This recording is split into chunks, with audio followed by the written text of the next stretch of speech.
आज की वीडियो में हम लोग एक कॉमेडी ड्रामा मूवी को एक्सप्लेन करने वाले हैं जिसे 2012 में रिलीज किया गया था और इस मूवी का नाम है द डिक्टेटर। इस कहानी में हम लोग अलादीन नाम के एक राजा को देखेंगे जो कि एक नंबर का बेवकूफ होता है। वो बेवकूफ के साथ साथ सनकी और पागल भी है। वो अपने पागलपन की वजह से क्या क्या कारनामे करता है यही हम इस मूवी में देखेंगे। तो चलिए इस मूवी को शुरू करते हैं। इस मूवी के शुरुआत में हमें एक देश वाडिया दिखाया जाता है। इस देश में एक बच्चे का जन्म होता है जिसका नाम अलादीन है। अलादीन के जन्म के बाद उसकी माँ को मार दिया जाता है। इसके कुछ सालों बाद उसके फादर की भी हत्या कर दी जाती है। अपने माँ बाप के मरने के बाद 7 साल की उम्र में ही अलादीन राजा बन जाता है। इसके बाद इस मूवी का सीन शिफ्ट होता है और हमें कई साल बाद का वक्त दिखाया जाता है। अब अलादीन बड़ा हो चुका है, लेकिन बड़ा होने के साथ साथ अब वो संकी और पागल बन चुका है। एक बार वो अपने देश में ओलंपिक गेम रखवाता है जिसमें वो खुद भी पार्टिसिपेट करता है। दौड़ने के दौरान जब भी कोई रनर उससे आगे निकलने की कोशिश करता वो उसे गोली मार देता था और वो ऐसे करते हुए सारे गेम्स जीत जाता है। वो इस पूरे ओलंपिक में 14 गोल्ड मेडल जीतता है। अब उसके मन में जो भी आता है वो उसे करता है। एक दिन अलादीन अपने महल से बाहर होता है और वो अपनी जनता से ये बोलता है, एक दिन सारी दुनिया हमारे आगे झुकेगी क्योंकि हम लोग जल्द ही परमाणु हथियार तैयार करने वाले हैं। इस हथियार को हमने हमला करने के लिए नहीं बनाया है, लेकिन हम परमाणु हथियार के जरिए शांति बहाल करेंगे। ऐसा बोलकर वो हंसने लगता है। इसके बाद वो अपने न्यूक्लियर रिसर्च सेंटर में जाता है। वहाँ वो अपने चाचा तामिर से मिलता है। इसके बाद वो लोग अलादीन को लेकर अंदर जाते हैं। अंदर जाकर अलादीन देखता है उसका मिसाइल बहुत छोटा है। ये देखकर अलादीन को बहुत गुस्सा आता है और वो अपने साइंटिस्ट नडाल को बुलाने के लिए बोलता है। इस पर बाकी के साइंटिस्ट उसे बताते हैं, जब आप पिछली बार यहाँ आए थे तब आपने नडाल को मरवा दिया था। अलादीन को नडाल के बारे में याद नहीं था। जब वो 2 साल पहले यहाँ आया था तब उसने गुस्से में आकर नडाल को मरवा दिया था। अलादीन ये सब सोच रहा होता है, तभी सामने खड़ा साइंटिस्ट उससे बोलता है, शायद आप नडाल के बारे में भूल गए होंगे। इस पर अलादीन हंसने लगता है और वो कहता है, मैं कोई भी बात नहीं भूलता हूँ। इसके बाद अलादीन उस साइंटिस्ट को भी मरवा देता है।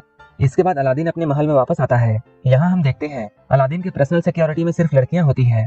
वो ऐसा इसलिए करता है ताकि जब भी उसका मन हो वो इनके साथ घपाघप कर सके। एक बार जब अलादीन अपने महल से बाहर निकलता है तभी एक आदमी उसके सामने आ जाता है और उस पर हमला कर देता है और वो आदमी अलादीन को गोली मार देता है, जिससे अलादीन की वहीं पर मौत हो जाती है। लेकिन बाद में हम लोगों को ये पता चलता है कि ये आदमी अलादीन नहीं था बल्कि उसका डुप्लीकेट था। अलादीन अपना कई डुप्लीकेट रखता था ताकि जब भी उस पर हमला हो उसका डुप्लीकेट मारा जाए और वो आसानी से बच जाए। अलादीन अपने डुप्लीकेट को उठने के लिए बोलता है, लेकिन वो मरा हुआ शख्स नहीं उठता है। इस पर अलादीन को बहुत गुस्सा आता है और वो अपने चाचा से ये बोलता है, इस आदमी को भी मरवा दो। अलादीन के यहाँ से जाने के बाद उसका चाचा किसी को कॉल करते हैं और वो उससे बोलते हैं, अलादीन इस बार भी बच गया, लेकिन अब हमें उसके जैसा दिखने वाला एक शख्स को ढूंढना पड़ेगा ताकि वो हमारा काम कर सके।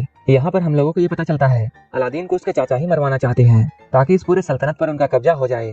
इसके बाद चाचा तामिर अलादीन के हमशक्ल को ढूंढना शुरू करते हैं। उन लोगों को एक शख्स मिल जाता है जो कि बिल्कुल अलादीन की तरह दिखता था, लेकिन वो आदमी भी अलादीन की तरह ही बेवकूफ होता है। वहीं दूसरी तरफ हम लोग अलादीन को देखते हैं जो कि एक हॉलीवुड एक्ट्रेस के साथ घपाघप कर रहा होता है। इसके बाद वो उसके साथ एक फोटो क्लिक करवाता है और वो उस फोटो को दीवार पर चिपका देता है। इस दीवार पर हम लोग कई सारे फोटोज देखते हैं और इन सबके साथ अलादीन घपाघप कर चुका था। एक दिन अलादीन जब वीडियो गेम खेल रहा होता है तभी उसके चाचा तामिर यहाँ आते हैं और वो उससे कहते हैं, तुम्हें अमेरिका जाकर परमाणु हथियार बनाने के बारे में सफाई देनी होगी और तुम्हें वहाँ बताना होगा तुम ऐसा क्यों कर रहे हो, और अगर तुमने ऐसा नहीं किया तब वो लोग यहाँ फौज भेज देंगे और यहाँ कब्जा कर लेंगे। ये सुनकर अलादीन डिसाइड करता है कि वो अमेरिका जाएगा। इसके बाद वो अमेरिका आ जाता है। जब उसका काफिला सड़कों से गुजर रहा होता है तब यहाँ के लोग उसके खिलाफ नारे लगाते हैं क्योंकि अमेरिका के लोग ये चाहते थे कि वाडिया एक लोकतंत्र देश बन जाए और अलादीन जैसा पागल राजा वहाँ से खत्म हो जाए। इसके बाद अलादीन अपने सिक्योरिटी हेड से मिलता है जिसका नाम क्लेटन होता है। वो आदमी अलादीन को बिल्कुल भी पसंद नहीं करता है। उसी रात जब अलादीन अपने होटल में सो रहा होता है तब क्लेटन वहाँ आता है और वो अलादीन को किडनैप कर लेता है। वो अलादीन को एक टॉर्चर रूम में लेकर जाता है और वहाँ उसे अपना हथियार दिखाता है और इन्हीं हथियारों के जरिए वो अलादीन को टॉर्चर करने वाला था। लेकिन अलादीन उस आदमी का मजाक उड़ाता है जिससे क्लेटन को बहुत गुस्सा आता है और वो गुस्से में आकर उसकी दाढ़ी काट देता है। इसके बाद वो उसकी दाढ़ी को जला देता है, लेकिन दाढ़ी पर इतनी जोरों की आग लगती है कि वो खुद भी जल जाता है। इसके बाद किसी तरह अलादीन अपने आप को रस्सियों से आजाद करता है और वो यहाँ से निकल जाता है। अब अलादीन की दाढ़ी कट चुकी थी इसलिए वो बिल्कुल अलग दिख रहा था और कोई भी उसे पहचान नहीं पा रहा था। अगले दिन अलादीन उसी जगह पर जाता है जिस जगह पर उसे भाषण देना था। तभी वो देखता है उसका हमशक्ल उसके चाचा तामिर के साथ यहाँ आया है और वो भाषण देने के लिए जा रहा है। ये सब देखकर अलादीन को समझ में आ जाता है उसके साथ जो भी कुछ बुरा हो रहा है ये सब उसके चाचा ने किया है। ये देखकर अलादीन को बहुत गुस्सा आता है। अब वो रेलिंग तोड़कर अंदर जाने की कोशिश करता है, लेकिन तभी वहाँ की सिक्योरिटी उसे रोक लेती है और वो उस रेलिंग से नीचे गिर जाता है। यहाँ पर अफरा तफरी मच जाती है। तभी यहाँ पर जोई नाम की एक लड़की आती है और वो अलादीन को अपनी स्कूटी में बैठाती है और यहाँ से ले जाती है। इसके बाद जोई उसे एक दुकान पर लेकर जाती है और इसी दुकान में जोई काम करती है और उससे ये पूछती है, क्या तुम मेरे साथ मेरे दुकान पर काम करना चाहोगे। लेकिन अलादीन उससे बोलता है, मैं तुम जैसे बेवकूफों के साथ काम नहीं करता हूँ, और ये बोलकर वो यहाँ से जाने लगता है। अब अलादीन अमेरिका की सड़कों पर भटक रहा होता है, लेकिन तभी अचानक उसे नडाल दिखता है। अलादीन ने कई सालों पहले उसे मरवा दिया था अलादीन नदाल को जिंदा देखकर बहुत हैरान होता है। इसके बाद वो उसका पीछा करने लगता है। पीछा करते हुए वो एक बार तक पहुंच जाता है और इस बार में वही लोग आया करते थे जो कि अलादीन से नफरत करते थे। तभी वहाँ पर काम करने वाला एक आदमी अलादीन को पहचान लेता है और वो यहाँ सभी को बताता है कि ये आदमी कोई और नहीं बल्कि अलादीन है। इस बार में अभी जितने भी आदमी आए थे उन सभी को अलादीन ने मरवा दिया था, लेकिन इनमें से कोई भी नहीं मरा था, बल्कि वो लोग अपने देश से भागकर अमेरिका आ गए थे। इसके बाद सारे लोग गुस्से की नजर से अलादीन की तरफ देखते हैं और वो सारे लोग इसे पकड़ लेते हैं और इसे मारने की सोचते हैं। वो लोग अलादीन को मारने ही वाले थे, लेकिन उसी वक्त नदाल वहाँ पहुँच जाता है और यहाँ आकर वो सभी को बताता है ये अलादीन नहीं है बल्कि मेरा कजन है। नदाल भी अलादीन को पहचान लेता है और वो अलादीन से पूछता है तुम यहाँ क्या कर रहे हो। तब अलादीन नदाल को बताता है उसके चाचा तामिर ने उसे धोखा दिया है और उसके चाचा पूरे वाडिया पर कब्जा करना चाहते हैं। अलादीन उससे मदद मांगता है और वो कहता है तुम्हें मेरी हेल्प करनी पड़ेगी। नदाल उसकी मदद करने के लिए तैयार हो जाता है, लेकिन वो यहाँ एक शर्त रखता है और वो कहता है मुझे मेरी नौकरी वापस चाहिए। इस पर अलादीन भी मान जाता है। इसके बाद अगले दिन नदाल और अलादीन उस होटल के पास जाते हैं जहाँ अलादीन का हमशक्ल रहता था। तभी वहाँ पर अलादीन जोई को देखता है और उसे देखकर वो छुपने लगता है। नदाल उससे पूछता है तुम उस लड़की से क्यों छुप रहे हो।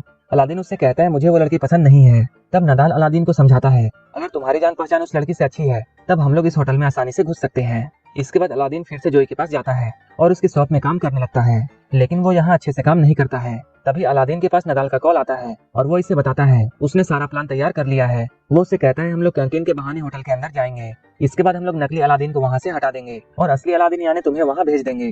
धीरे धीरे अलादीन को इस शॉप में अच्छा लगने लगता है और अब उसे जोई से भी प्यार हो जाता है और अब वो इस शॉप में अच्छे से काम करता है। अलादीन शॉप को चलाने में जोई की बहुत मदद करता है, जिससे इस शॉप की सेल काफी बढ़ जाती है। एक दिन अचानक इस शॉप में एक औरत को दर्द होने लगता है क्योंकि वो प्रेग्नेंट होती है और इनके पास इतना वक्त नहीं होता है कि ये लोग उसे हॉस्पिटल पहुंचाते। अलादीन इन लोगों से ये कहता है हमें इसकी डिलीवरी यहीं पर करनी होगी। अलादीन को कुछ भी पता नहीं था, लेकिन फिर भी वो उस औरत की सक्सेसफुल डिलीवरी करवा देता है। ये देखकर जोई बहुत खुश होती है और वो अलादीन से इम्प्रेस हो जाती है। अब ये दोनों एक दूसरे से प्यार करने लगते हैं। जोई अलादीन से ये बोलती है वो अपनी पूरी जिंदगी अलादीन के साथ गुजारना चाहती है, लेकिन इससे पहले ही अलादीन उससे बोलता है मैं तुम्हें कुछ बताना चाहता हूँ। इसके बाद वो जोई को अपनी सच्चाई बताता है। सारा कुछ सच जानने के बाद वो अलादीन को देखकर बहुत डर जाती है और उससे बहुत गुस्सा हो जाती है। वो उसे यहाँ से जाने के लिए बोलती है। एक दिन जब अलादीन रास्ते से गुजर रहा होता है तब वो टीवी पर अपने देश के बारे में देखता है। वहाँ के लोग अलादीन के वहाँ से जाने के बाद बहुत खुश हैं और वो लोग अब अलादीन के जैसा राजा नहीं चाहते हैं जो कि एक पागल तानाशाह है। अलादीन को ये देखकर बहुत दुख होता है और वो सोचता है उसे इस पूरी दुनिया में कोई भी पसंद नहीं करता है। इसके बाद वो अपनी जान लेने के लिए पुल में जाता है। वो पुल से कूदकर अपनी जान देने ही वाला होता है, लेकिन तभी वहाँ पर नदाल आ जाता है। नदाल उसे समझाता है और अलादीन उसकी बात मान जाता है और वो अपने मरने के प्रोग्राम को कैंसिल कर देता है। इसके बाद वो नदाल के साथ मिलकर बड़ी मुश्किल से होटल के अंदर जाता है। इसके बाद वो नकली अलादीन को वहाँ से भगा देता है और खुद उसकी जगह ले लेता है। इसके बाद अलादीन उस जगह पर जाता है जहाँ आज वाडिया का नया संविधान पढ़ा जाना था, लेकिन अलादीन उस पेपर को फाड़ देता है जहाँ ये लिखा होता है कि अब वाडिया एक लोकतांत्रिक देश है। अलादीन यहाँ पर ये बोलने ही वाला होता है कि अब वाडिया में फिर से उसी तरह राज चलेगा जैसा कि वो पहले किया करता था, लेकिन इससे पहले ही वो जोई को देखता है और उसको देखकर अलादीन अपना मन बदल लेता है। जोई को देखकर वो फिर से ऐलान करता है कि अब वाडिया में तानाशाह नहीं चलेगा बल्कि वाडिया एक लोकतांत्रिक देश बनेगा। ये सुनकर वहाँ के सारे लोग बहुत खुश होते हैं, लेकिन तभी अचानक तामिर वहाँ आ जाता है और वो अलादीन पर गोली चलाने लगता है। वो गोली अलादीन को लगने ही वाली होती है, लेकिन तभी उसका हमशक्ल वहाँ आ जाता है और वो गोली उसके हमशक्ल को लग जाती है। इसके बाद अलादीन जोई को भी अपने देश वाडिया ले जाता है और वहाँ ये दोनों शादी कर लेते हैं। शादी के दौरान जोई उसे बताती है कि वो एक जोइस है। ये सुनकर अलादीन मन ही मन बहुत गुस्सा होता है और वो जोई को भी मरवाने के लिए बोल देता है और ये मूवी यहीं पर खत्म हो जाती है।